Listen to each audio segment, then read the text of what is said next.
এর আগের ভিডিওতে আমি তোমাদের মন্দারমণির এই হোটেলের ডিটেলসটা শেয়ার করেছিলাম। তো এই হোটেলটা আমরা অনলাইন থেকে বুক করেছিলাম, যার জন্য আমাদের 4 জনের জন্য 4000 টাকা পড়েছে। যেহেতু এটা ডবল বেডের রুম ছিল আর আমরা 4 জন একটা রুমে ছিলাম, পার পার্সন এখানে 1000 টাকা করে পড়েছিল। তো চলো আজ তোমাদের সাথে শেয়ার করব এই হোটেলে আমাদের যে ব্রেকফাস্ট ইনক্লুড ছিল, সেই ব্রেকফাস্টে আমরা কি খেয়েছিলাম বা ব্রেকফাস্টে কি দেওয়া হয়েছিল। তো এই দেখো, আমরা হোটেলে এসেই রুমে লাগেজপত্র রেখে চেক ইন করে চলে এসেছিলাম। প্রথমে গেছিলাম সমুদ্রের পাড়ে, কারণ এখান থেকে সমুদ্র একদম কাছে, পায়ে হেঁটে 2 থেকে 3 মিনিট হবে। আর এদিকে রয়েছে সুইমিং পুল। তো সমুদ্র থেকে ঘুরে এসে এখানে চলে এসেছিলাম সুইমিং পুল, আর এখানে কিন্তু খুব আনন্দ করছিলাম। আর আমরা কিন্তু দুপুরের লাঞ্চটা মহাভোজ নামে এই আমাদের হোটেলের পাশেই এই রেস্টুরেন্টটা ছিল। রেস্টুরেন্টটা কিন্তু দারুণ ছিল। এই মন্দিরের অপোজিটেই রেস্টুরেন্টটা, আর এই যে মেনু কার্ড, দামও মোটামুটি রিজনেবল। তো এখান থেকেই আমরা দুপুরের খাবারটা খেয়েছিলাম। আর এইটা হলো এই হোটেলের ডাইনিং এরিয়াটা, রাস্তার একদম সাইডে, আর এখান থেকে সমুদ্র তো পুরো দেখা যাচ্ছে। আর এই যে হোটেলের মেনু কার্ড। তো এখান থেকে লাঞ্চ করেই আমরা চলে গেছিলাম লাল কাঁকড়া বিচ ঘুরতে, আর সেখান থেকে এসে আমরা একটু রেস্ট নিয়ে সন্ধ্যাবেলা চলে গেছিলাম সমুদ্রের পাড়ে। তো সেখান থেকে আবারও আমরা ডিনার করেছিলাম দুপুরে যে রেস্টুরেন্টে লাঞ্চ করেছিলাম সেখানেই, কারণ দুপুরের খাবার দাবার আমাদের বেশ ভালো লেগেছিলো। তো এটা হলো নেক্সট ডে মর্নিং।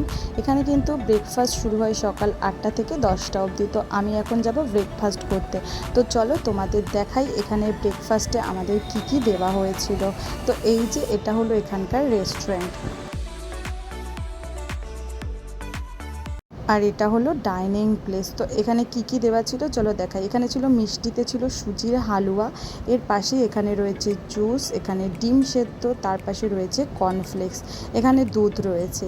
আর এদিকে এই যে বাটি, তার পাশেই রয়েছে কিন্তু চিড়ের পোলাও। এখানে একটা তরকারি দেওয়া আছে, যেটা এখানে লুচি দেওয়া হবে, তার সাথে খাওয়া হবে। এখানে রয়েছে ব্রেড, এখানে ফলের মধ্যে তরমুজ, তার সাথে বাটার, জ্যাম, এখানে টোস্টারও ছিল ব্রেডটাকে সেঁকে নেওয়ার জন্য। আর এদিকে কফি করে দেওয়া আছে। তো যাই হোক, লুচিটা এখনও দেওয়া হয়নি, লুচিটা দিয়ে যাবে। আমরা ততক্ষণে আমাদের ব্রেকফাস্টে কী খাবো সেটা নিয়ে নিই। যেহেতু বুফে ব্রেকফাস্ট ছিল, আর আমি সব কিছুই মোটামুটি অল্প অল্প করে ট্রাই করেছি। এখান থেকে ব্রেকফাস্ট করে আমরা কিন্তু চলে যাব দীঘায়। তো আমরা মন্দারমণিতে একদিন স্টে করেছি, আর দীঘায়ও কিন্তু আমরা একদিন স্টে করব। তো এই যে আমি আমার ব্রেকফাস্টের প্লেট সাজিয়ে নিয়েছি, পোহা, জুস, তার সাথে তরমুজ নিয়েছি, ডিম সেদ্ধও নিয়েছি। তো আমি লুচিটাও নেব, কিন্তু লুচিটা যেহেতু এখন দেয়নি, লুচিটা দিলে নেব। আর এখান থেকে আমি মিষ্টিতে সুজির এই হালুয়াটা, এটাও 1 পিস নিয়ে নিলাম। তো আমি এটা খাওয়া শেষ করেই দেখছি এখানে গরম গরম লুচি দিয়ে গেছে। তো লুচি আর তার সাথে এই তরকারিটা নিয়ে নিলাম।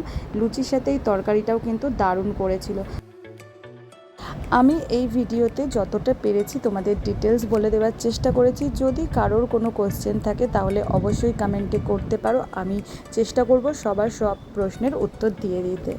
দীঘার হোটেল এবং সেখানকার সমস্ত ডিটেলসই আমি নেক্সট ভিডিওতে শেয়ার করব। তো সেগুলো দেখার জন্য আমার চ্যানেলটাকে সাবস্ক্রাইব করে পাশে থেকো।